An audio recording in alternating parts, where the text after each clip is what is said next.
Hello everyone, welcome to another episode of SensoSports and Games. We know we didn't upload a video last week, for that we are really sorry.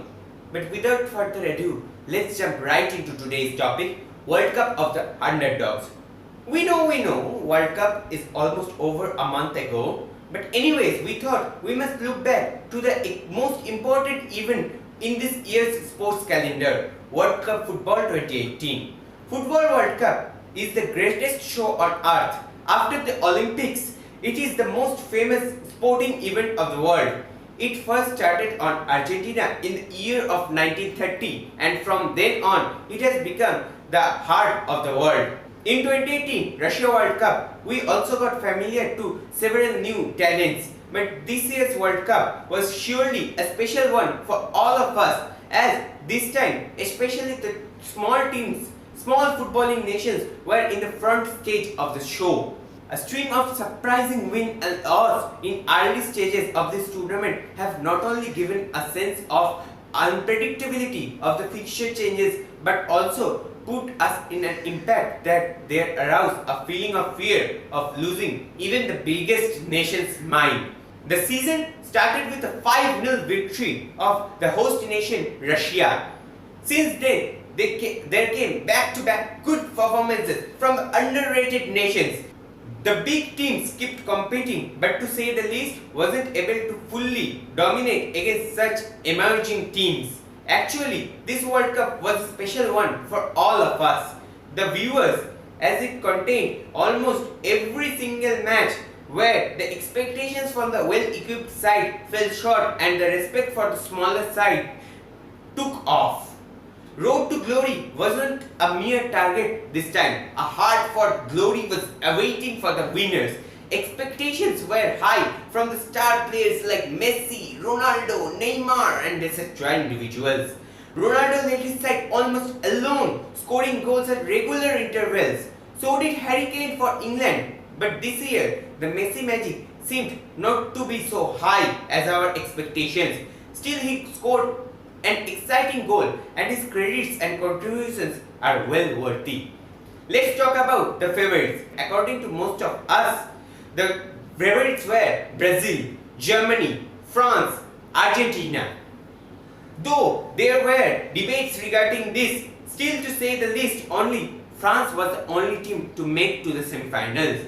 It was a fancy scene for the highly rated teams, as the former champion Germany couldn't make a place in the round of 16 as they lost to Korea Republic by 2-0 margin.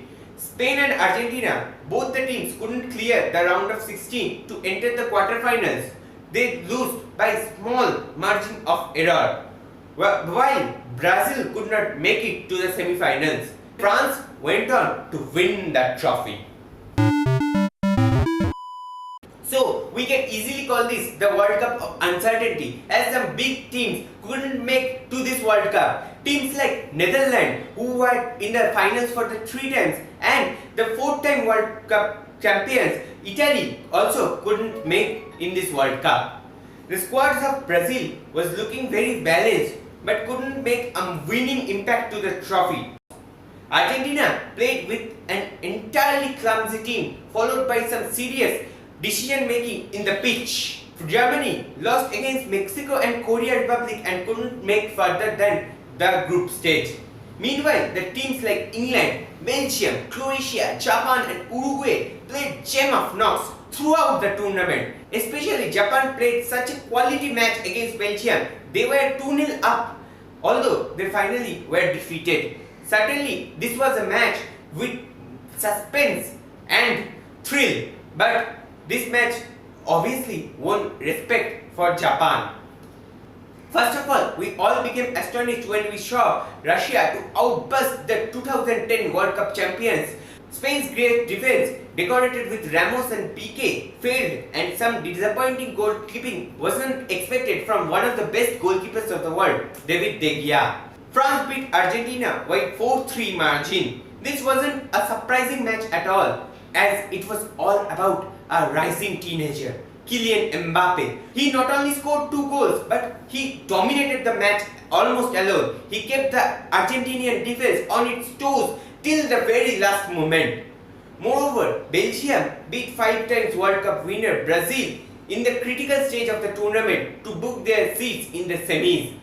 Whenever we start to talk about different events of this World Cup 2018, the discussion seems incomplete if we don't talk about Croatia, led by another LM10, obviously Luka Modric. This team belongs to the part of world where peace is the rarest of all things.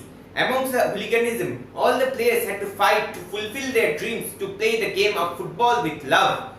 And maybe their love for this game has brought them to the greatest ever achievement, to reach the finals for the first time. Since the group stages, this team earned valuable points by playing fair all over. They beat Leo Messi's team by 3-0 in the league stages. They won round of 16, quarterfinals and even the semis all in a close manner. Even they fought for the glory in the final, but at last their hard work was paid off as France beat them by a margin of 4-2. For all-over success in a month-long tournament, it is important to compete right up there. The mentality of the teams when differ, when there is lack of self-confidence or excessive overconfidence, then often there happens any negative impacts. This World Cup was just that kind of a learning lesson for all the teams there. But to the real fans of football, it was a full package of different flavors, gestures, excitement, sorrow, palatable or sometimes hard to digest. Thus, the rise of the weaker teams indicate that football is team game and not led by a mere one person. A one-man army can win some matches, but they can never win a tournament alone. It's all about the team game at the end of the day. That's it for today's episode of SensoSports and Games. If you preferred our first ever segment on football, then please like this video, comment and share it with your friends and family. And to get more sports contents, please subscribe to our channel and hit the bell icon to get notified whenever we upload a new video. That's me, Aishman, signing off.